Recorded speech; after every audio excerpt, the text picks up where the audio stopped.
a conductive wire, and you were so electric. I had no say when you came so near, and just passed right through me. Hey everyone, before we dive into today's episode, I wanted to let you know that you can follow Welcome to Geekdom on Instagram at Welcome to Geekdom and on Twitter at GeekdomPod. There are links to those in the show notes. You can also support the show on Patreon, where I will be releasing bonus content for this podcast and my other podcast, Chat Cemetery.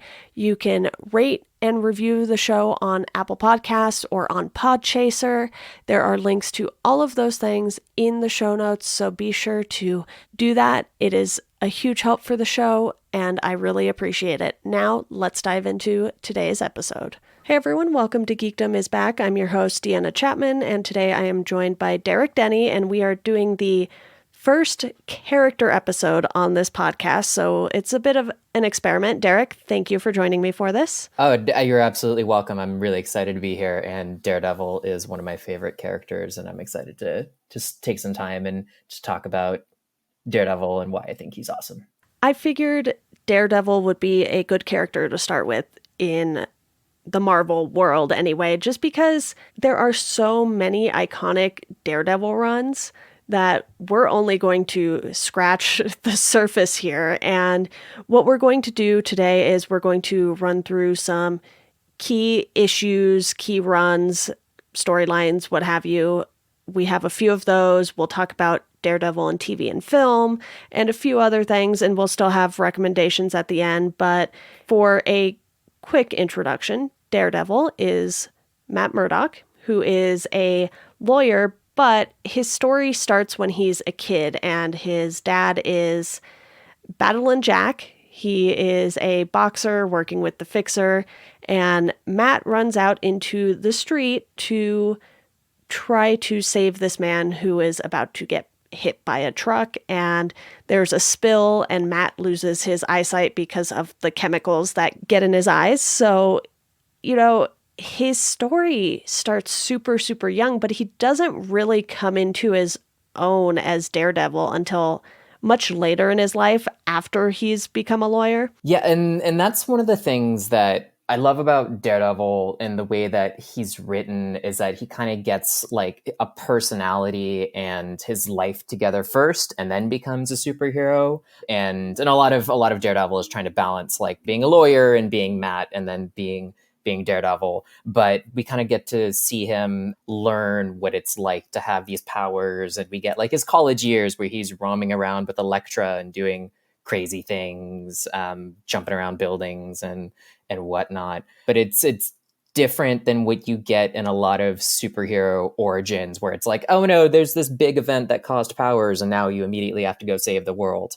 He's a little bit more low-key and a little bit slower paced, which is part of the reason why I love Daredevil so much, that not everything to do with him is always the world's going to end unless we do this one thing. It's kind of a little lower stakes.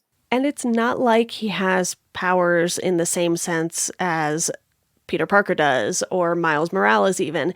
Instead, because he goes blind, his other senses are enhanced. Obviously, probably more than most people who go blind in their life.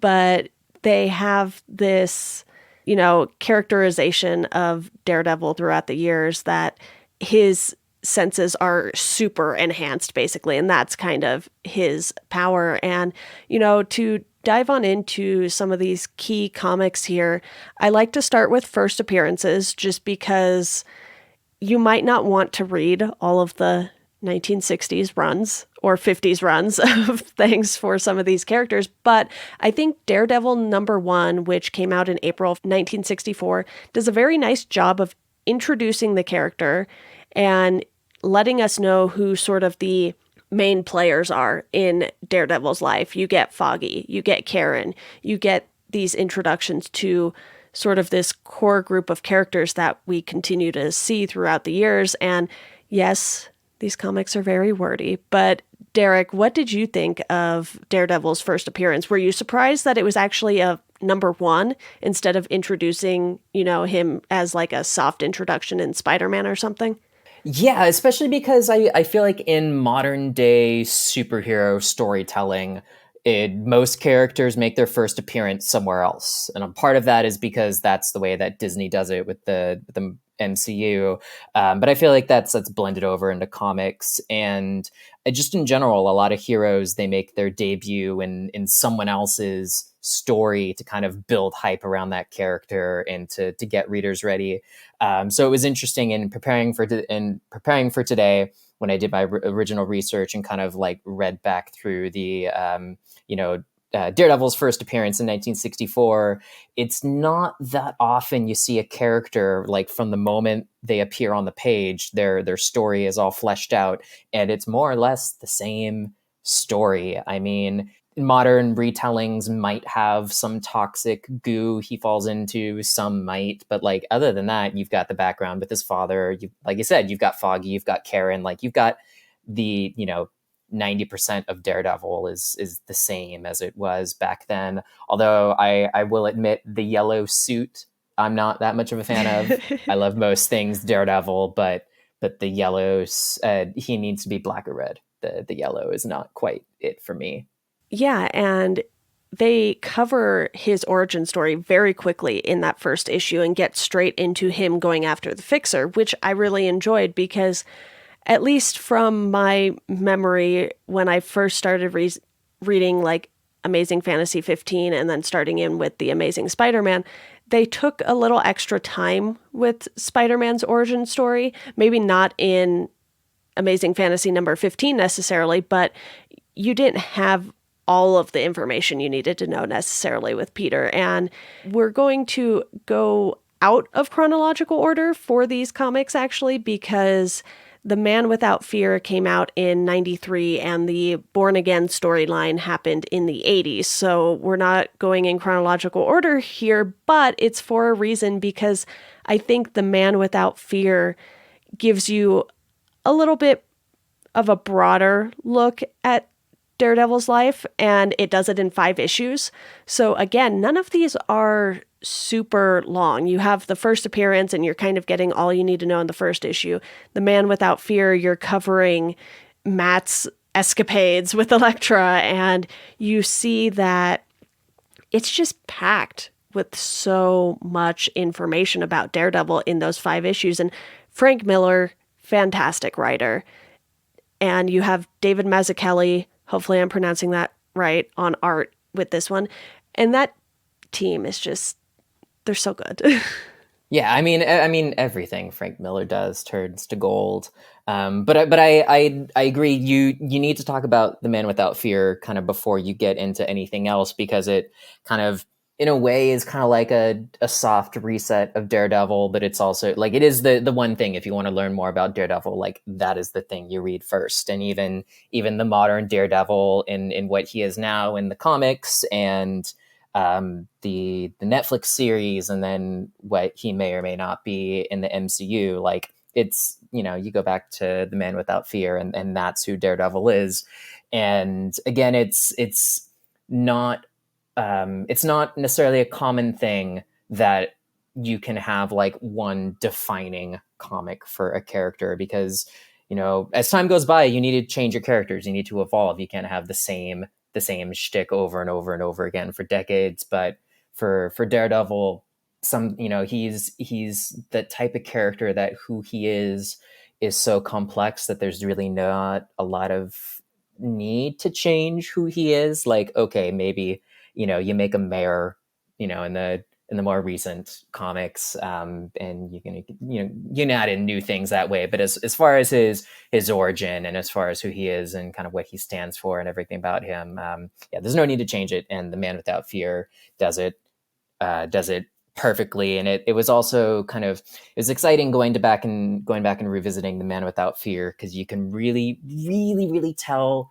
that when Netflix sat down to make their Daredevil, they basically took The Man Without Fear and split it into 2 seasons, and that's what those first 2 seasons are. Yeah, and they maybe played around with the order a little bit too, because we do get quite a bit of Elektra in those 5 issues. But I think this is just one of those iconic series that you can't really not recommend it when you're talking about reading Daredevil comics. And one thing I've noticed is that some of these titles, whether it's Marvel or DC, there's a reason they are iconic and there's a reason they get recommended. And I know some people will try to maybe recommend things that people wouldn't think to read, but I think in this case, that's kind of a disservice because this gives you everything you need to know. And Born Again is another very iconic storyline. And, I read issues 227 to 231, but if you collect the trade, I believe they put in 226 through 233 at least, and consider sort of that all of Born Again as well. But you really only need to read the 5 issues for that to sort of get this full story of Karen betraying Matt. And while I don't love the portrayal of Karen in this storyline, it had to be someone who was that close to Matt in order for it to work. Yeah, it's either Karen or Foggy. And it's interesting you mentioned that because when the Netflix series was huge, like they kind of did their own Born Again storyline, but they left that part out, and I was happy about that. Like I feel like you don't need to take Karen and to give her all these terrible things in her life and make her be the one to sell out Matt. Like what matters is that, he got sold out. They know who he is and how is he going to deal with that. Yeah, I'm glad they did that way as well. And we'll talk about that in a little bit. But basically, Kingpin is out to make Matt's life a living hell in these issues. And the way that Kingpin has always been drawn in the comics, he's just such a massive figure. And obviously, they did the best they could casting Vincent D'Onofrio, but no they human did, and they couldn't have like gotten Kingpin. Anyone better. Yeah. Yeah. So you have just these images of like Kingpin in his underwear half the time. And I'm like, what is going on here? But it sticks with you. Yeah, and it emphasizes how big and like monstrous of a person he is, because like Kingpin is such an interesting villain, because I feel like growing up watching the Spider-Man cartoon, like I always associated Kingpin as a Spider-Man villain, and then getting to read more Daredevil, and especially in Born Again and Man Without Fear and everything else, like Kingpin is it, and he's kind of perfect for Daredevil because they're both these people who like don't really have powers, but also they kind of have powers. And also Kingpin's never gonna like blow up the world because he wants to control it. It's more of like, I want New York City to be mine, and Matt being like, no, that's not how it works, and we're gonna punch each other over and over again until one of us loses. I think it's great too because you have the two facets of Matt's life. You have Matt as a lawyer, and then you have him as Daredevil. So he's going after Kingpin in two different ways. And that's something that Peter Parker wouldn't necessarily be able to do. Like, he could take photos, sure, but in the grand scheme of things, I think Matt has a better chance of defeating Kingpin one way or the other because of his profession. And, you brought up that point that Kingpin was a Spider-Man villain, and he first appeared in The Amazing Spider-Man number 50. So Kingpin appeared in The Amazing Spider-Man number 50, which came out 3 years after Daredevil number 1. So Daredevil already existed when Marvel introduced Kingpin, who was created by Stan Lee and John Romita Sr. So to have him sort of shift and become much more of a Daredevil villain, I think is pretty cool, because Spider-Man already had a pretty big rogues gallery by 67. Yeah, and just in general, I feel like Spider-Man has the best rogues gallery of villains in all of Marvel. So it's okay if you take just this one and you let him spend some time with Daredevil, because there's more than enough to keep Spider-Man busy. Absolutely. The Sinister Six alone is enough to keep it pretty busy for a while. But of course, we know there are other villains outside of that. But Derek, is there anything in particular you want to mention about Born Again? I must say, I do love the Maggie portion of the storyline in this. Yeah, it's I love how it works in religion. With his mother literally being a nun, and religion is this big thing that kind of comes in and out of Matt's life, and I feel like that's something that a lot of people can relate to. Like I won't know what it's like to chase down bad guys. I won't know what it's like to have all these like heightened abilities or to go through anything. But like I'm a human and I know what it's like to like be brought up with faith and to question faith and to kind of question the world around you. And that's another aspect of Daredevil's character that kind of it's in the background throughout all Born Again, or in the foreground, in every scene involving Matt's mother. But it's another way to connect to the character and for him to kind of question his own beliefs. And it's there to, might believe it, might not believe it, but it's the kind of the comfort that it's there when he needs it. And also, I mean, Born Again is one of those stories to where, it's been around for a very long time. So I'm not super worried about spoiling things, but there are some like unexpected appearances that I remember just reading Born Again the first time and be like, oh snap, like this is a big enough problem that Captain America is going to get involved. Like this is cool. Cause I'm always a sucker for any sort of crossover thing. And I remember reading Born Again for the first time. And when we see Captain America show up and do some stuff, it's like, oh, this is awesome. This is even more cool than I never expected or thought. I also because I'm holding it right here in my hand as I flip back through, I've always been a bigger fan of this artistic style than I am and what we get in current modern day comics. I don't need my comics to look as realistic as possible. Like I prefer the 80s style a lot more, where I don't know, it, for lack of a better word, like it looks more comic-y, and that's always something that I've always been drawn to. And then, as you mentioned, lots of shots of Kingpin in his underwear. So like there's a little bit for everyone. Yeah, and I have a quick correction. I said David Mazzucchelli was on The Man Without Fear. He was on Born Again. John Romita Jr. was on The Man Without Fear, so that is my bad. They're both, very good storylines, and sometimes I get artists confused because both fantastic artists, but, just a quick correction there in case anyone started yelling at me while they were listening to this.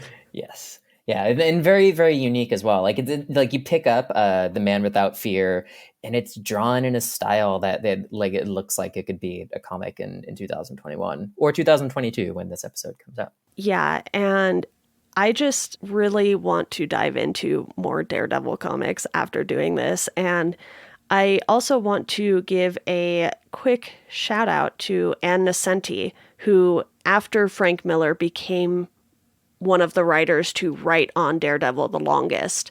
And I believe she was on not too long after Born Again. If I'm not mistaken, it was like issue 238 to 290 something.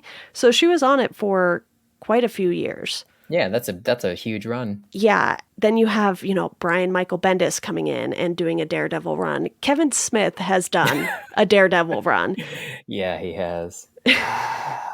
And I don't know if I would necessarily put Kevin Smith up there with some of those other names, despite how much I enjoy his musings on all things Marvel and pop culture. But so many amazing and talented writers and artists have been on Daredevil that it was kind of hard for me to just sort of pick these three as sort of the key comics to check out, because I was like, yeah, there's two Frank Miller ones, but there's a reason there's two Frank Miller ones. Yeah, I mean, because that's even for someone who's kind of just like casually into comics, I feel like Frank Miller, you've got, obviously Stan Lee at the top, and then Frank Miller is in that like that second step down of, oh, this is a name that I feel like a lot of people will recognize because he's been everywhere. He's been on both sides. He's been on his own independent side, and everything he creates is amazing. I will also, just going back to Kevin Smith real quick, I am the biggest Kevin Smith fan I know, and I appreciate that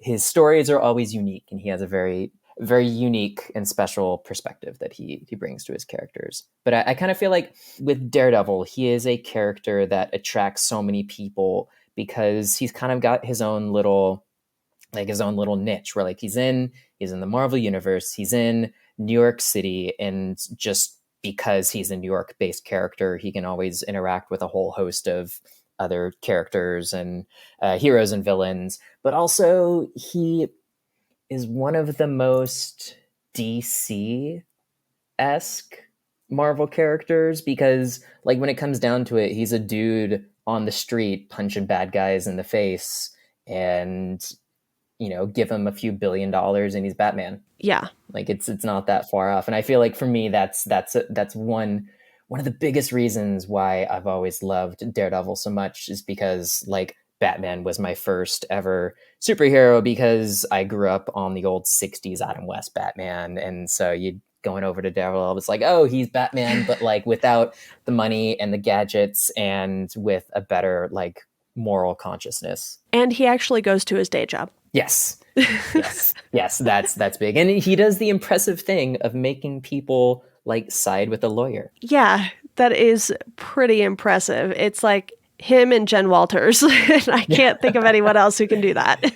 Yes, I say that my brother is a lawyer and one of my best friends is a lawyer, and I'm sure together they also make a good person. Yeah. So definitely a lot of Daredevil runs that are worth checking out, but those three are sort of a very, very good starting point, in my opinion, at least. And I know Chip Zdarsky is doing a lot of Daredevil stuff right now, which I have yet to check out, but he does some wild stuff. So I think I should check that out soon. Yeah. And I feel like, especially with kind of modern day comics, like because Marvel movies are so huge right now, I feel like that's created a lot of opportunity for for comic authors to kind of experiment and take their stories in different directions. Because it's kind of like the film side of Marvel has been like, okay, we're going to take like these stories that we've told over and over again, and these defined versions of the characters, and we're going to build our cinematic universe around like the more of the textbook definition of a character. Whereas in the comics, they've got the time and the opportunity to kind of just make their own little unique stories and to do things that you wouldn't otherwise see. Like, for example, I mentioned earlier, like making Daredevil mayor of New York City, or having him at least run for mayor against Fisk. Yeah, there are a lot of fun little storylines in the comics too that aren't, part of the big massive runs. They're just like 4 or 6 issues, you're in, you're out, kind of like The Man Without Fear. And, I think we can move on to Daredevil's live action appearances. There are 3 of them, and I know which one we will be talking about more than the others right off the bat. But there's the Ben Affleck Daredevil movie, which has nothing to do with the MCU or, the continuity or anything there. And then we have the Daredevil Netflix series and the Defenders Netflix series, which is part of their own little continuity, still not part of the MCU. I did not rewatch any of these for this podcast. I didn't feel like I needed to rewatch the Netflix series, though, because they were so ingrained in my brain. But I was like, Derek, I'm not rewatching the Ben Affleck movie. Once is enough. I joked that it didn't have anything to do with Daredevil. They tried. It was, I don't know. It just kind of feels like everyone involved with it, like, didn't really quite know how to make a superhero movie interesting. And I don't know. It's like they dressed everyone else. Like, they dressed everyone up in the right costumes, and you had Daredevil and you have Elektra, not played by a Greek actress, and they tried. And if it introduced people to Daredevil and got people more into the character in the comics, that's great, but it's not really worth watching unless you kind of want to go back and revisit what they did and see how it's done so much better in the Netflix show. Yeah, technically in 1989, there was a Daredevil appearance in The Trial of the Incredible Hulk, a thing I have not seen, but I will take Wikipedia's word for it. So yeah, what is that, a movie or a TV show, or? It's a TV movie, yeah. Oh, I'm curious about that. I always forget that time period of superhero stuff exists, to be honest. Mm-hmm. It's like nothing happened until Blade. I mean, you're not wrong. You know, you can trace back every single like superhero movie that's come out since then, and it all No knock against Batman 66. okay, yes. You've got well, at least if you want to talk Marvel, because I feel like Batman 1989 has Oh yeah, that was 89. a lot to do with it. Yes. But as far as as far as taking it outside of like the Batman or the Superman, like if you want to make a movie that's not based on a household superhero, then the other reason why that ever happened is because Blade was successful, and then these companies were like, oh, like we can introduce new characters and not use the same ones over and over and over and over again. Yeah, and like you said, especially for Marvel, because DC kind of owned everything prior to that as far as like the big movies go. So they had that sort of advantage of having the Christopher Reeve Superman movies, the Keaton Batman movies, and the non-Keaton Batman movies, which... Yeah. I liked him as a kid. That's a podcast for a different day. Yes. Yeah. I will say DC was kind of like Skype in that it had this huge lead, and then Marvel is like Zoom, and just at one point DC fell down and cannibalized it. Yep. That's a excellent pandemic reference there. We love it. But I think if anyone wants to watch live action Daredevil, the Netflix show has to be where we suggest they start, because Charlie Cox as Daredevil was way more compelling than I expected, because I had known him from Boardwalk Empire. And I was like, there was a bit of a disconnect when he was cast. And I was like, is this going to work? And then you watch the show and you're like, this works. Yes, it does. Yeah. There are very few superhero characters done in either television or film that I feel like you can't separate the character from the actor. And like when I close my eyes and picture Daredevil, it's Charlie Cox. Like the same thing with D'Onofrio and Kingpin. Like that is what it will always be ingrained in my mind. It is their face as the character. It's kind of like how everyone has their Batman. Like you said, you grew up on the Adam West one. I really like the Keaton movies, but I, of course, love the Dark Knight trilogy as well. Maybe the third movie less so, but that's kind of the general consensus there. So you even see that with Spider-Man too. Especially right now, that's like a big topic of discussion. Like, who is your Spider-Man? Like, pick one. You can't like all of them, according to the internet. On this podcast, you can like all of them. That's fine. Yes. You just because you like one thing doesn't mean you have to poop on the rest. If it's a good thing, then I want it. Yeah, exactly. And I think that's how a lot of us as Marvel fans felt when the Daredevil Netflix show hit. Not all of it was perfect, but there were so many things to enjoy out of it. Those hallway fight scenes. My goodness. Yeah. Whew. And like you watch now and it feels like so many other, like either other Marvel movies or even like the Netflix Marvel universe in itself, like they all copied that hallway scene. Like it kind of feels now like when you sit down and you watch whatever random superhero film, like they're gonna have a scene that is very, very similar to that hallway scene. And I can sit down and I could watch that over and over and over again, or just like I'm bored, I need something to watch, I'm gonna go watch like the hallway scene on YouTube for 5-10 minutes. Yeah, it's so good. And honestly, that's why I wanted to watch The Defenders, even though I wasn't super stoked on all of the Netflix characters necessarily. And I think that's a pretty common thing.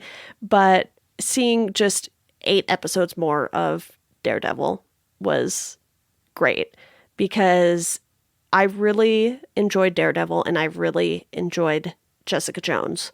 So to get more of those 2 characters in particular, I was stoked on that. I can't say I recommend The Defenders, really, but if you want more of the characters you like out of the 4 main ones, you'll survive.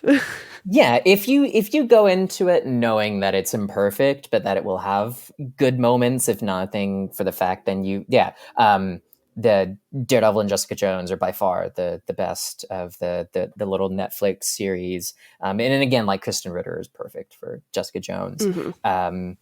You can watch Defenders and you can still have a good time with it. So it's been my kind of overall thoughts, like on the Daredevil show itself. Like it nailed it for multiple reasons. It nailed it because Charlie Cox is Daredevil. It nailed it because like the casting across the board is perfect, and because it got the tone. Like the tone feels like a Daredevil comic. Like especially you sit down and like you read Born Again, and then you watch the Netflix series. Like it's gonna feel like it's like some things are literally taken straight from the page, but it's all about that tone and that the feeling with it as well.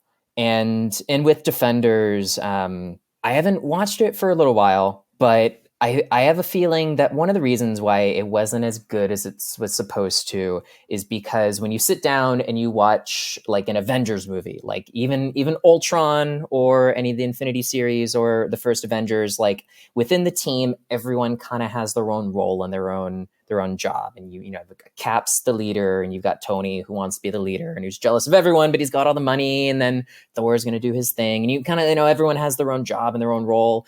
And within Defenders, you don't. Like you kind of hope that Daredevil is going to be the leader, and he kind of is, but everyone wants to do their own thing. And the fact that the plot was a little too convoluted and larger in scale than I really feel like it needs to be, because the whole, like every single Netflix show had kind of like the small stakes of like, this is going to affect a neighborhood, or this is going to affect like the city. And if you move into world ending territory, then it gets kind of problematic, especially because at the time it was done in the Marvel Cinematic Universe. And at a certain point, it's like, dude, I think the Avengers need to show up. Like, this is not just something for all of you. But that being said, it's still a lot of amazing characters together, and still worth seeing at least once. Yeah, the Defender show kind of needed to have almost this Civil War-esque episode where they just get all of the infighting out of the way and figure their stuff out, and then you move on. Who doesn't love like heroes fighting each other? Like, even if it's only for a little bit, like that's what everyone loves. And that's what you geek out over. You read a comic and you're like, oh, who would win, like Thor or Hulk? And you present all these reasons why. It's like, well, it would be interesting to watch like Jessica and Luke Cage try and just smack the garbage out of each other because they've got similar powers, and it's fun. But the other thing, the great thing about comics is that I know that that's not the only theatrical version of Defenders we'll ever get. Like, maybe it might take 10 years, 20 years, 30 years, whenever, like it'll come back around again, and they'll have a new story and they'll try it again, and hopefully it's better than the last time. Yeah, and you know, I think with Daredevil specifically, he's such a big character in the comics, but because of the direction the MCU took, you almost forget about the legacy of this character, because you're like, wait, there's this character who isn't like Captain America, Spider-Man even, or Iron Man, let's say. He's not sort of this larger than life presence in New York. But if you take a look at the character's history in the comics, he's an A-list character in the comics. And what Marvel ended up doing was they took a lot of characters, aside from Spider-Man, obviously, who were more, you know, B or C-list characters even at the time they started the MCU, and they made them A-list characters. So it'll be interesting to see how Daredevil plays a role going forward in Marvel's plan, whatever that may be, because obviously it didn't happen with the 2003 movie. Yeah. Yes. I have a theory on what I think they're going to do, and it's going to be totally wrong, and they're going to come up with something better. But because you can't ignore the fact that Daredevil is based in New York. You have Kate Bishop running around New York now. You have Yelena doing her thing, and a couple other young characters who are going to appear in the next few years. Like, I would love for Daredevil to be kind of like the the guiding force or the coach of the Young Avengers, because I feel like Young Avengers is going to happen at some point. You don't set up all these new characters and not do Young Avengers, and like if you're wink cough are or aren't going to bring Daredevil into the MCU, like you got to make him count, and that's what I feel like. And then you throw Spider-Man in there too, because another young person running around New York fighting bad guys. Like make Daredevil, make him the Captain America of Young Avengers or the Defenders, if you want to do another interpretation of it. Yeah, I think the thing that gave me hope that Daredevil and all of these Netflix characters, frankly, would eventually play a role going forward is the fact that they announced shows for characters like Miss Marvel and She-Hulk and even Moon Knight in a sense, because those characters are much more grounded in comparison to Iron Man and, well, literally everyone in the MCU at this point because they all went to space. Yeah. Yeah. So as soon as that She-Hulk title was announced, I was like, he'll be back. You can't introduce one Marvel lawyer and not have the other. That's against the rules that I've made up in my head. Yeah, even if it's just an inconsequential thing, like She-Hulk walks into the courthouse, Matt walks away, I would bet a lot of money on something like that happening. Yeah, and the fact that the comics are still very focused on Daredevil too. I mentioned Chip Zdarsky's run, and he has this big Devil's Reign thing going on right now in the comics, which I don't know the details on that. I've just seen like the promo images for it and everything. So this character still has such a big legacy, and I only imagine it's going to get even bigger because I don't know if this is necessarily the consensus, but it seemed like Daredevil was one of the top two for the Netflix shows between Daredevil, Jessica Jones, Luke Cage, Iron Fist, and the Defenders. It kind of seemed like, to me anyway, within my circle of friends, Daredevil and Jessica Jones kind of stood out above the rest. Oh yeah, easily. And I feel like as much as I love Jessica Jones season 1, it fell off a little in season 2, and then season 3 I feel like was a lot of wrong decisions. But like Daredevil was solid the whole way through. Like season 1 I feel like is still my favorite, but like 1, 2, and 3 so awesome. And yeah, and I agree. Like, and you don't get all those other shows without Daredevil season 1 being so successful and so well done as what it is. And you don't get people clamoring for these characters to return in a theatrical sense, like unless they had done such a good job. And you can find all sorts of memes online where it's like, I want you, and not you for Danny Rand, like back in the MCU. He is a special case that we don't need to discuss. Yeah, for sure. But Derek, any final thoughts on the character in general before we dive into a couple recommendations? The one thing that I feel like you can't have a discussion about Daredevil and not mention another group of heroes that Daredevil has directly inspired. And anyone who knows Daredevil probably knows the story about how the Teenage Mutant Ninja Turtles only exist because of Daredevil, because even though the Ninja Turtles weren't created by Marvel, it is heavily hinted at the same accident that causes this mysterious ooze to get into Matt's system also falls down in the sewers on top of 4 turtles. And thus the Teenage Mutant Ninja Turtles are born. Like that's always a cool fact and makes me happy. And if anyone didn't know that, now there wouldn't be Ninja Turtles without Daredevil. And that's awesome. I didn't know that. Oh, no way? I had no idea. Yeah. Also, real quick, sincerest apologies to The Punisher, which is also a Netflix show. Oh, yes. Yeah. Oh. Well, that's okay. The world has ruined Punisher. Punisher's great, but the world doesn't always interpret it the right way. Yeah, especially because Punisher features heavily in season 3, Daredevil? It's 2 or 3. Season 3. Yeah, one of the two. One of the two. Daredevil has been awesome for me. I'm really big into cosplay. I'm in a charity group and we do a lot of hospital visits, and I've gotten to go to Marvel premieres dressed up as characters. I mainly do Spider-Man because I'm not a very big dude, and Spider-Man spandex is probably like the most comfortable thing to cosplay as. I also do Hawkeye, but it all started for me wanting to do Daredevil. Disneyland used to have these races that they did a few times throughout the year that people would dress up for, and it'd be like a 5K or a 10K or a half marathon all around the streets of Anaheim. And the first one I did was a superhero race. I think it was a 10K. And I did Daredevil from season 1. I did his black outfit. So I had like the black pants, the black shirt, a little bit of kind of like the rope tied around my hands. And then I was able to put together like a black mesh mask that I could still see through.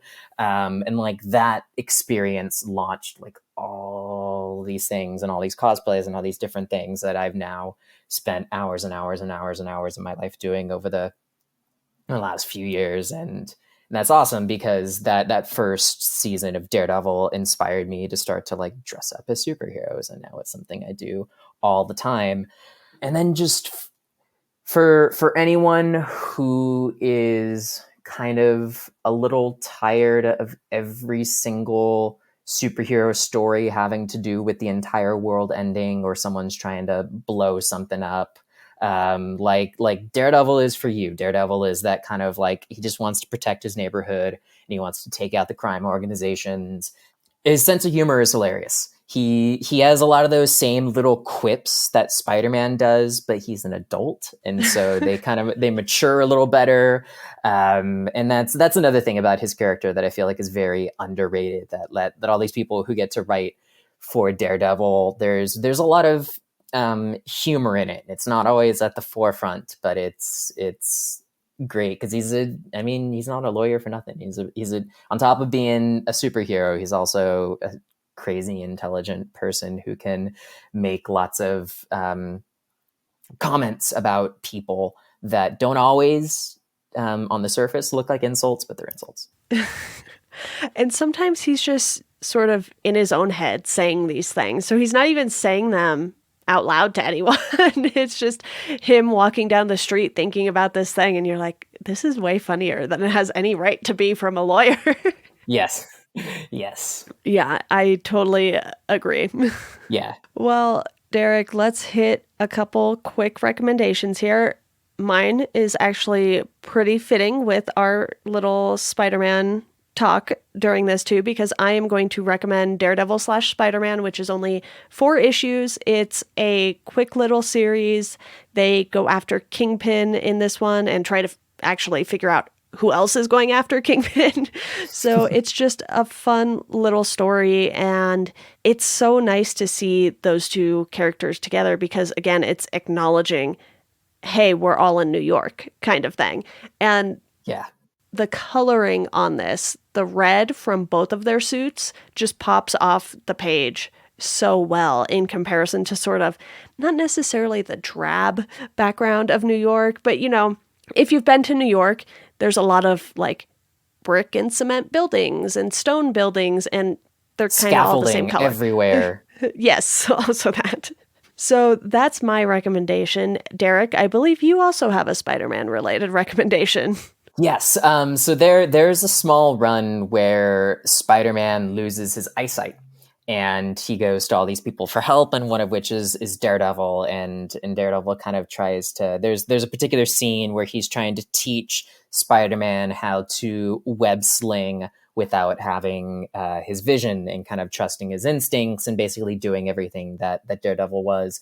And that's just I love that because Spider-Man or Daredevil are my 2 favorite superheroes, and they do have a few team ups because, as you mentioned, they're in New York. They're going to run into each other eventually. I did not write it down earlier when you told me which run that is, so I'm going to guess that you still have it. The Spectacular Spider-Man number 27. That one. Yes. Or you can be like me and you can just buy like the multiple volumes of Daredevil trade paperbacks from over the course of time, because everyone has their own friendly neighborhood comic store. And if you walk in and you'd be like, I want to read more about this character, then they will be amazing and they will give you tons of recommendations. Yeah, and Marvel puts out these massive collections. I believe they actually call them epic collections. And you can either get, like you said, paperback or the probably heavier hardcovers. And they're just inches thick. And Yes, absolutely. they might not be the most comfortable thing to read sitting on the couch or something, but they'll give you a lot of comics for the price. And, you know, as Derek knows, I'm a huge proponent of Marvel Unlimited because I'm out of shelf space. Almost. I made more shelf space magically up here. Oh, But, good. but I don't need to fill it all up right away. But Marvel Unlimited, when I first signed up for it, had, I think they were toting just over 18,000 comics, and now it's over 28,000 comics. So in the last 5 to 7 years, however long I've had it, they've added 10,000 more comics. So there's sure to be plenty of Daredevil here, and they're adding stuff every single week. So like Derek said, go to your comic book store or grab Marvel Unlimited if you're a digital person and read some Daredevil. Yeah, and if you've never seen Daredevil on Netflix, watch season 1. If you like it, Daredevil's your new favorite character. If you don't, then it might not be for you. But it will put on a plate for you, like, this is everything that Daredevil's about. And it's you don't have to leave your home or your couch or anywhere to do it. Yeah, that is always a plus, especially lately. Yes. In the next couple of years, Daredevil might become a real big thing, so you want to get in on the ground floor. Yeah, Derek, thank you so much for joining me to talk about Daredevil. This was a blast. It was definitely a big experiment on my part, so thank you for bearing with me. Yeah, this is awesome. This is a lot of fun, and I enjoy just spewing out information about these characters and these stories that I love. Yeah, well, you will more than likely be back on this podcast at some point to talk about some other character. Yay! I would be very happy to.